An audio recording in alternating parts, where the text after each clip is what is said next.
नमस्कार students. Pandit Deendayal Upadhyaya Shekhawati university ने UG part first year यानी कि BA BSc BCom part first year के लिए जो परीक्षा आवेदन पत्र है उनके लिए विज्ञप्ति जारी कर दी है। इस वीडियो में हम लोग जो बात करने वाले हैं कि आप लोगों के लिए जो है वो स्टार्टिंग डेट क्या रहने वाली है एग्ज़ाम फॉर्म अप्लाई करने के लिए फर्स्ट सेमेस्टर के लिए, और आप लोगों के लिए जो है वो एंडिंग जो है वो डेट क्या रहने वाली है डिटेल में हम बात करने वाले हैं। साथ ही हम बात करेंगे कि एग्ज़ाम फॉर्म जो फिलअप करने से पहले आप लोगों को किन किन बातों का ध्यान रखना है। पूरी डिटेल ये वीडियो होने वाला है, तो वीडियो को लास्ट तक आप लोगों को कंप्लीटली देखना है, तभी आप लोगों को सारी चीज़ें समझ में आने वाली है। आइए स्टूडेंट्स स्टार्ट करते हैं। सबसे पहले देखिए स्टूडेंट्स, ये जो है वो एग्ज़ाम फॉर्म जो है वो स्टार्ट हुए हैं बीए बीएससी बीकॉम के प्रथम सेमेस्टर के लिए।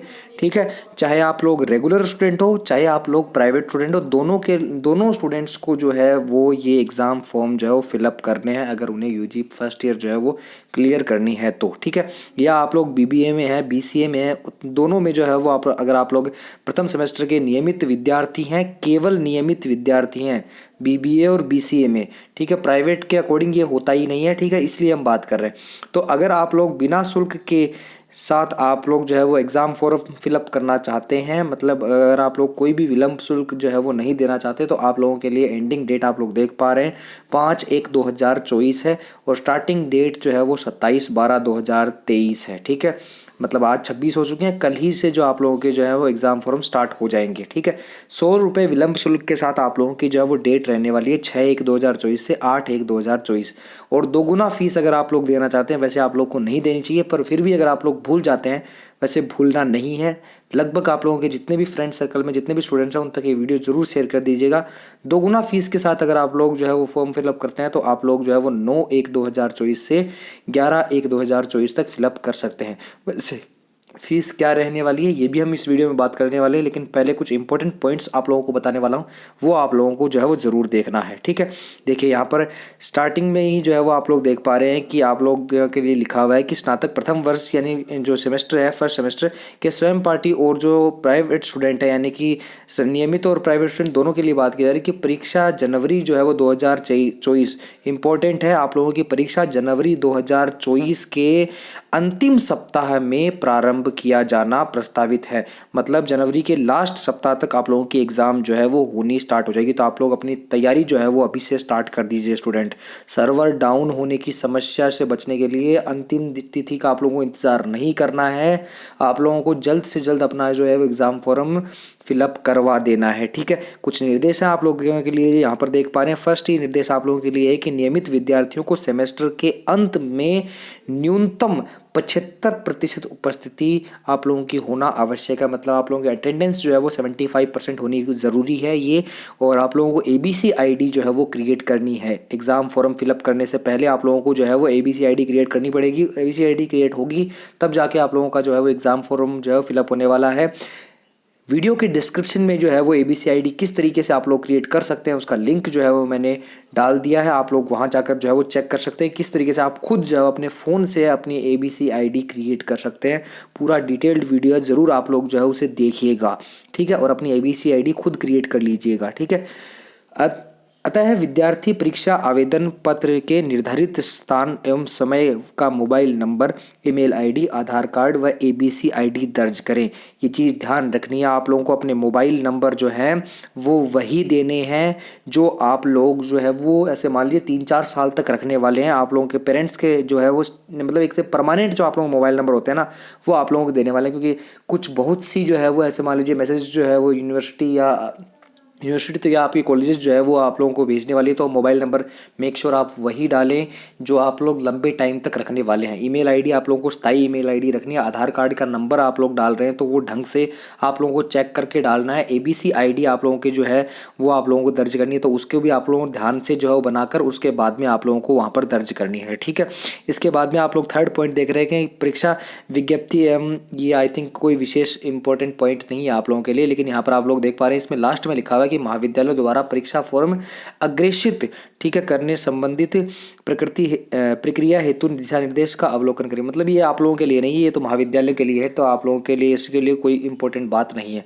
यहाँ आप लोगों के लिए ये इसके फोर्थ पॉइंट जो है वो इंपॉर्टेंट है। परीक्षा शुल्क की अदायगी, मतलब अगर आप लोग जो है वो शुल्क अगर आप लोग दे देते हैं, ठीक है, ऑनलाइन आवेदन प्रक्रिया में विनिर्दिष्ट जो आप लोगों का पेमेंट होने वाला है वो गेटवे के माध्यम से होगी, ठीक है। मतलब आप ऑनलाइन आप लोग जो है वो पेमेंट कर पाएंगे, ऑफलाइन का मोड ही नहीं है, ठीक है। परीक्षा शुल्क अन्य किसी माध्यम से जमा नहीं हो सकता है, आप लोगों को ऑनलाइन पेमेंट ही करना पड़ेगा ई मित्र के थ्रू, या आप खुद भी कर सकते हैं बट ऑनलाइन होने वाला है, ठीक है।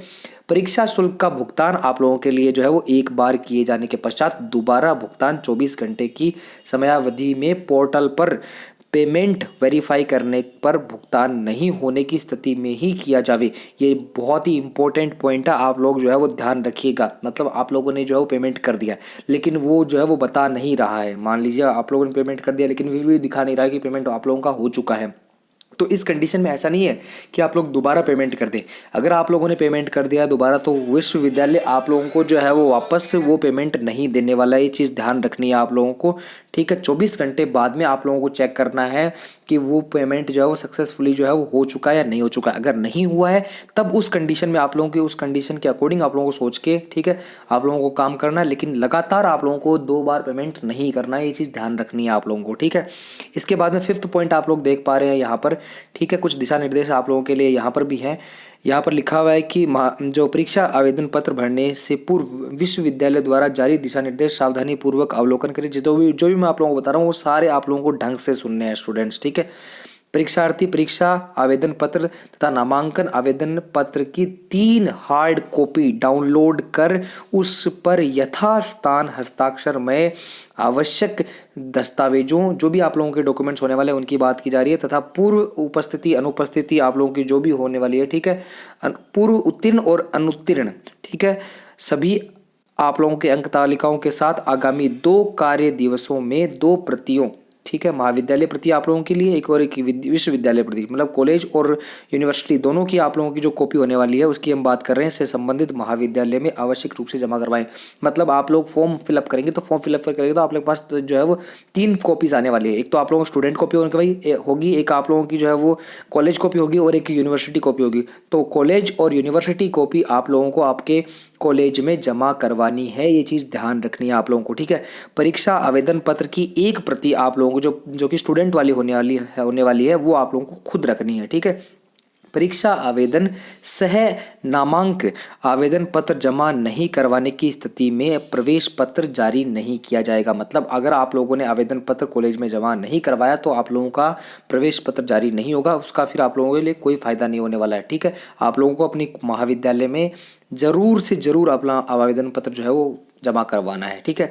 परीक्षार्थियों द्वारा डाक से प्रेषित जो ये मतलब डाक वगैरह से आप लोगों को जो है वो मान्य नहीं होंगी, आप लोगों को खुद जाकर जमा करवाना है। अतः निर्धारित समय में संबंधित महाविद्यालय में ही परीक्षा से नामांकन है आवेदन पत्र 2 प्रतियों में जमा करवाएं।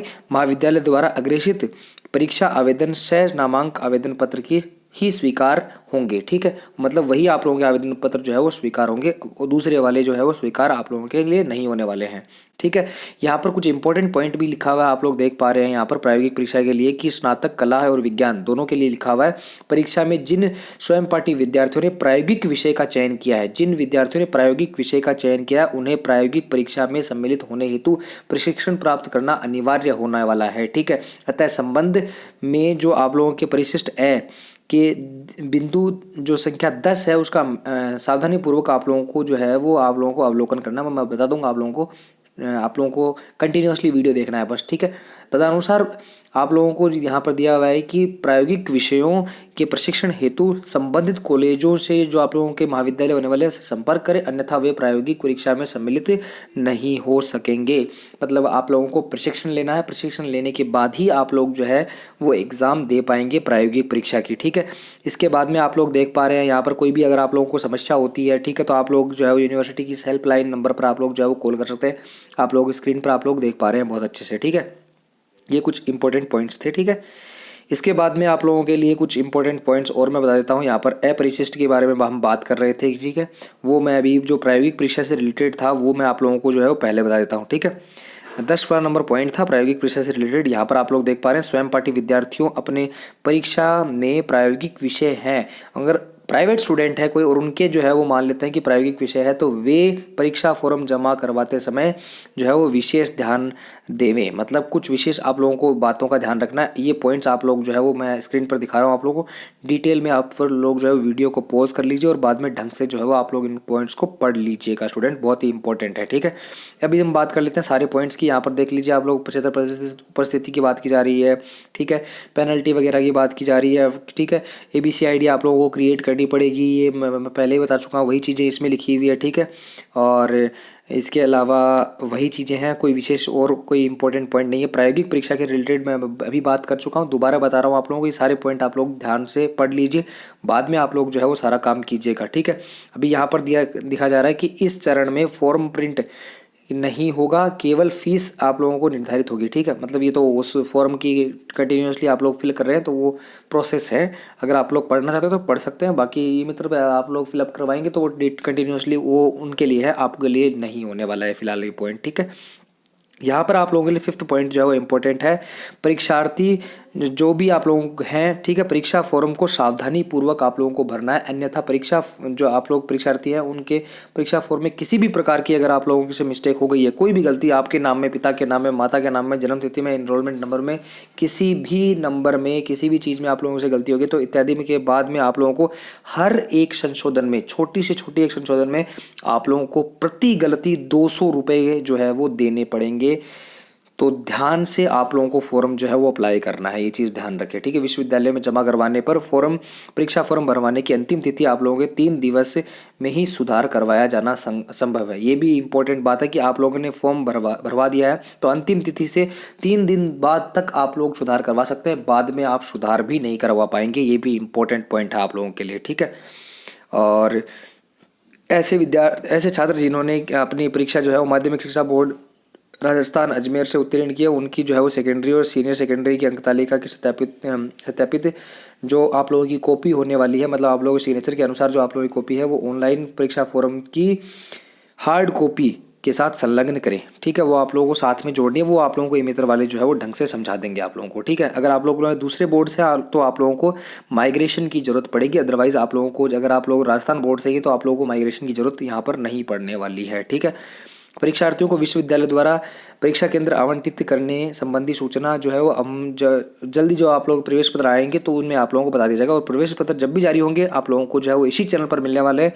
तो मैं फिर कह रहा हूँ आप लोगों को चैनल को जो है आप लोग सब्सक्राइब कर लीजिए स्टूडेंट्स। ठीक है, फिर ये कोई ज़्यादा इंपॉर्टेंट पॉइंट्स नहीं है। ठीक है, तो अभी अपन कुछ बाकी के इंपॉर्टेंट पॉइंट्स जो है वो बात कर लेते हैं। यहाँ पर आप लोगों की एग्जाम फीस जो है वो लास्ट में आप लोगों को दिखा रहा हूँ, आप लोग देख पा रहे हैं। रेगुलर स्टूडेंट अगर आप लोग हैं, चाहे आप लोग BA BSc BCom BBA BCA किसी के भी हो, आप लोगों के लिए जो है वो 1300 रुपये जो है वो ईच सेमेस्टर के लिए लगने वाला है, हर सेमेस्टर में लगने वाला है। मतलब अगले वाले सेमेस्टर में भी लगने वाले हैं, उससे अगले वाले सेमेस्टर में भी 1300 रुपये ही आप लोगों के लिए लगने वाले हैं। फिलहाल के लिए जो है वो दोनों सेमेस्टर में आप लोगों को 1300 रुपये रहने वाले हैं। नॉन कॉलेजेंट जो स्टूडेंट है, यानी कि जो प्राइवेट स्टूडेंट्स हैं, उनके लिए फीस 2100 रुपये रखी गई है। ठीक है, मतलब 2100 रुपये आप लोगों के लिए हर सेमेस्टर के लिए रखी गई है, वो आप लोगों को पे करनी होगी। ठीक है, प्रैक्टिकल फीस आप लोग देख पा रहे हैं नीचे की तरफ जो है वो 100 रुपये पर पेपर आप लोगों के लिए जो है वो नॉन कॉलेजेंट्स के स्टूडेंट्स के लिए रखी गई है। एनरोलमेंट फीस आप लोगों की 300 रुपये कुछ रखी गई है राजस्थान बोर्ड से अगर आप लोग हैं, और 600 रुपये फॉर अदर, मतलब राजस्थान बोर्ड से अगर आप लोग नहीं है तो फिर आप लोग एनरोल करते हैं तो फिर आप लोगों को जो है वो 600 रुपये देने पड़ेंगे। प्रैक्टिकल ट्रेनिंग फीस आप लोग देख पा रहे हैं यहाँ पर 1000 रुपये जो है वो रखी गई है पर सब्जेक्ट, आप लोगों के एक सब्जेक्ट के लिए आप लोगों के लिए जो है वो ये रहने वाली है। और नीचे लिखा हुआ है कि 700 रुपये पर जो है वो पेपर आप लोगों के लिए रहने वाला है। Cell charge for the some category student belong on the other science faculty, मतलब किसी और, अगर आप लोग साइंस फैकल्टी हैं तो आप लोगों को जो है वो 700 रुपये आप लोगों को देने पड़ते हैं। ठीक है, ये कुछ दिशा निर्देश थे जो आप लोगों को ध्यान रखने हैं। मैंने सारे पॉइंट्स को बहुत अच्छे से कवर किया है, तो ये वीडियो जितने स्टूडेंट्स तक आप लोग शेयर कर सकते हैं अपने फ्रेंड सर्कल में ज़रूर शेयर कीजिए, और उन्हें बताइए कि किस तरीके से ABCID जो है वो क्रिएट करनी है। मैंने वीडियो अपलोड जो है वो कर रखा है, बहुत पहले अपलोड कर दिया था, लेकिन अभी भी अगर आप लोगों ने ABCID क्रिएट नहीं किए तो प्लीज़ जो है वो ABCID क्रिएट कर लीजिए। लिंक डिस्क्रिप्शन में मेरा अपलोड किया हुआ है, या आप लोग चैनल पर जाकर वहाँ जो है वो देख सकते हैं। स्टार्टिंग पॉइंट पर ही जो है वो हमने ABCID से रिलेटेड वीडियो बनाकर रखा हुआ है। बाकी वीडियो देखने के लिए स्टूडेंट्स आप लोगों का बहुत बहुत धन्यवाद। Thank you for watching this video students, thank you.